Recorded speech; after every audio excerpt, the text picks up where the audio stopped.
soit toujours opérationnel. Un petit peu la télégestion, c'est-à-dire l'ouverture et la fermeture des stations. On peut arrêter un onduleur et le redémarrer également. Tout est fait de telle sorte que nous avons des détecteurs de fuite qui sont présents.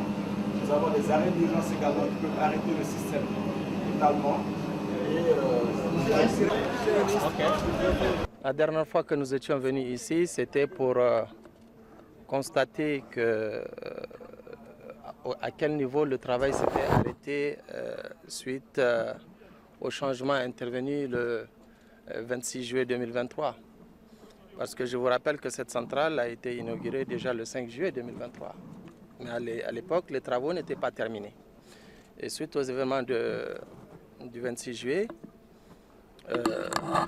les responsables des entreprises qui étaient chargées d'achever le travail pour la mise en service de la centrale ont jugé utile de partir et de faire partir la plupart de leur personnel technique.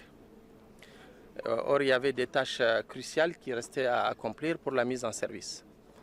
Et heureusement pour nous, certains parmi eux sont restés. Eh bien, nous avons, avec l'appui de l'équipe technique de la Nigélec, que je félicite vivement, nous avons pu reprendre le travail et l'achever. Et c'est ce que j'avais annoncé lors de mon dernier passage, qu'on va tout faire pour pouvoir achever le travail. Parce qu'il y avait du matériel qui n'était pas arrivé, les branchements n'étaient pas faits, les tests non plus. Donc, tout ça, ça a été fait grâce au concours des agents de la Nigélec, que je félicite encore, des équipes techniques qui étaient déjà là, qui sont restées.